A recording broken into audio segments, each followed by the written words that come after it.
पृष्ठीय क्षेत्रफल और आयतन के, वो तो बार बार कहना ही पड़ेगा, पृष्ठीय क्षेत्रफल और आयतन के एक्सरसाइज नंबर 12.2 का क्वेश्चन नंबर 6 पढ़ेंगे। इसमें लिखा है कि 220 सेंटीमीटर ऊंचाई और आधार का व्यास 24 सेंटीमीटर वाले एक बेलन, ये एक बेलन है, इसकी ऊंचाई को दिखाया है कैपिटल एच से 220, इसका पूरा व्यास है 24, तो त्रिज्या हो जाएगी 12। इस बेलन के ऊपर 60 सेंटीमीटर ऊंचाई का, 60 सेंटीमीटर ऊंचाई, ये जो इसकी ऊंचाई है वो कितनी है, 60 सेंटीमीटर। कितनी है, इसकी ऊंचाई को हमने कह दिया स्मॉल एच आयुष, ठीक है, स्मॉल एच। और इसकी त्रिज्या कितनी है, यहाँ तक त्रिज्या है ना, ये इसका अलग है, तो इसकी त्रिज्या को हमने कह दिया स्मॉल आर। क्या कह दिया, स्मॉल आर बराबर 8, ठीक है। 8 इस पर आरोपित है, तो कह रहे हैं कि स्तंभ का द्रव्यमान ज्ञात कीजिए, स्तंभ का द्रव्यमान ज्ञात कीजिए।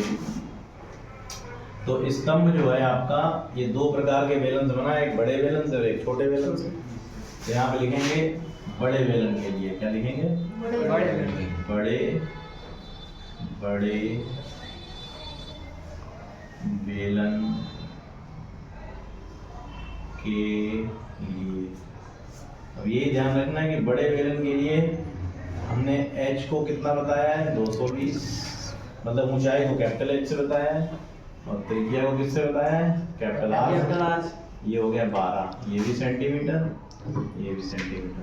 अब लिखेंगे छोटे बेलन के लिए, छोटे मोनो दोनों बातें बतानी पड़ेंगी। छोटे बेलन के लिए तो ये स्मॉल एच है कितना है, 60 सेंटीमीटर, और स्मॉल आर कितना है, 8 सेंटीमीटर। अब ये पूरा स्तंभ है, तो यहाँ लिखेंगे स्तंभ का आयतन बराबर, तो लिखेंगे बड़े बेलन का आयतन, बड़े बेलन का आयतन प्लस छोटे बेलन का आयतन। बड़े बेलन का आयतन pi capital R square capital H plus pi small R square small H. यहाँ से पाई केवल कॉमन मिल रहा है, बाकी कुछ नहीं कॉमन मिल रहा है, plus R square H pi. Capital R का मान कितना है, 12, तो 12 गुणे 12 इंटू कैपिटल एच का मान कितना है, 220 प्लस स्मॉल आर कितना है, 8 गुणे 8 गुणे स्मॉल एच का मान 60। ठीक है, अब क्या काम करेंगे, इनकी कर लो गुणा, इनकी क्या कर लो, गुणा। तो गुणा करके इसको हम लोग हल करेंगे, तो ये कितना आ जाएगा, 35,520।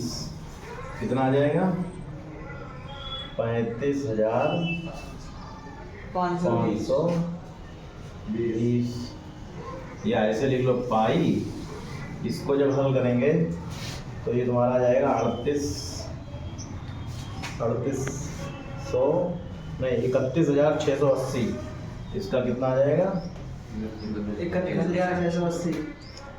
31,000 12 12 में 144, 144 की गुणा जब इसमें करोगे तो 31,680 प्लस इसकी जब गुणा करोगे 8 8 64 और 6 चौक 24 के 4 हासिल लगा 2 और 6 छंग 36, 36 और 4 30 नहीं 40 नहीं 64 64 के 4 हासिल लगा 6 और ये कितना है, नहीं 6 चौक 24, 6 चौक भाई 64 आया 64 में 6 की जब गुणा करो तो 6 चौक 24 के 4 हासिल लगा दो और फिर कितना है 6 तो 8 छंग